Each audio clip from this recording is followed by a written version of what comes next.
তো বন্ধুরা সবাই কেমন আছো? চলে এসেছি আজকে রান্নার ভিডিও নিয়ে। তো দেখতেই পাচ্ছ কড়াই বসিয়ে দিয়েছি, গরম হয়ে গেছে, তেল দিয়ে দিয়েছি। চিংড়ি মাছ কটা ভেজে নেবো। চিংড়ি মাছ দিয়ে দিয়েছি, নুন হলুদটা মাখিয়ে রাখি না।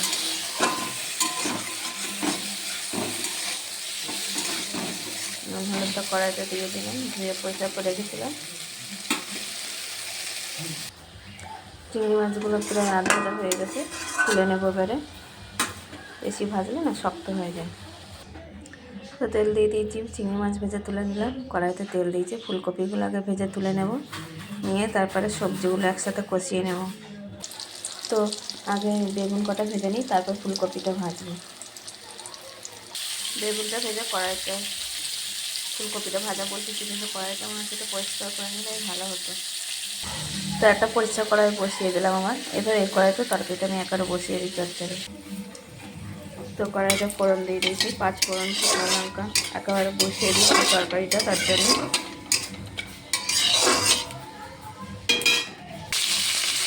বসিয়ে দিয়েছি আলু, শিম আর হচ্ছে ফুলকপি। ডাটিগুলো হয় না মোটা মোটা, যেগুলো চচ্চড়িটাও দিয়ে দিলাম। আর ওদিকে বেগুন ফুলকপিটা ভাজা করে নিয়েছি, দেখতে পেলে।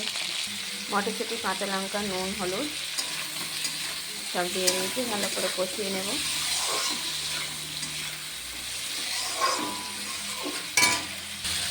তো দেখো এটা আমার ভালো করে কষাই হয়ে গেছে।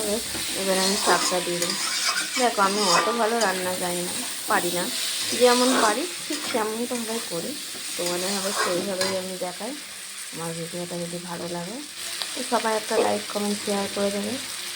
তোমার এটা কষা কমপ্লিট হয়ে গেছে, এবার আমি শাকটা দিয়ে দেবো। শাকটা দিয়ে দিয়েছি,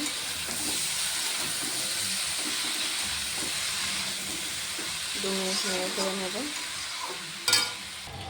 দেখো শাকটা কেমন একটু স্কানি হয়ে গেছে, একটু ইয়ে আছে তো, রসটা মরলে তবে একটু বেগুন আর ফুলকপিটা দিয়ে দেবো একটু পরে, নাহলে ঘেঁটে যাবে।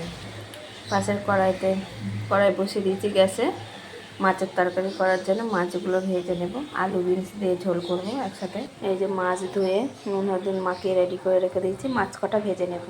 ফুলকপি বেগুনটা আবার দিয়ে দিয়েছি, নাহলে ফুলকপি বেগুনটা বড্ড আবার গোটা গোটা থাকবে, তার জন্য দিয়ে দিলাম, মিশে যাবে। আর এদিকে কড়াইতে তেল দিয়ে দিচ্ছি, গরম হয়ে গেছে, মাছটা ভেজে নেব। তো দেখো পালং শাকের তরকারিটা কত সুন্দর হয়েছে।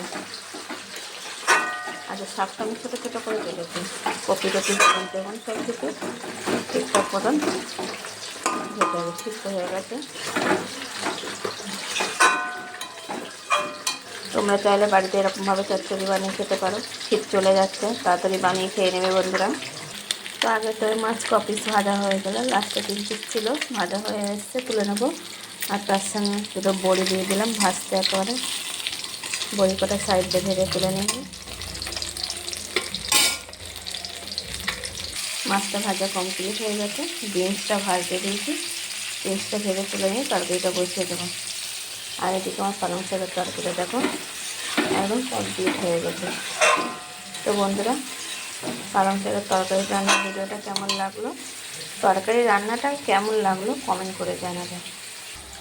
পেঁয়াজটা ফোড়নে দিয়ে দিলাম, কালো জিরে তেজপাতা, 5 ফোড়ন তেজপাতা ফোড়ন দিয়ে আলুটা দিয়ে দেবো। এবারে দেখো মশলাটা আবার দিয়ে দিয়েছি, ভালো করে কষিয়ে নেব। দেখো মাছের তরকারি পুরো কমপ্লিট হয়ে গেছে। তো বন্ধুরা আজকে রান্নার ভিডিওটা কেমন হলো কমেন্ট করে জানিও। যদি ভালো লাগে লাইক কমেন্ট শেয়ার করে দিও। সবাইকে জানাই শুভ দুপুরের অনেক অনেক শুভেচ্ছা ও ভালোবাসা। টাটা বন্ধুরা, সবাই ভালো থেকো, সুস্থ থেকো।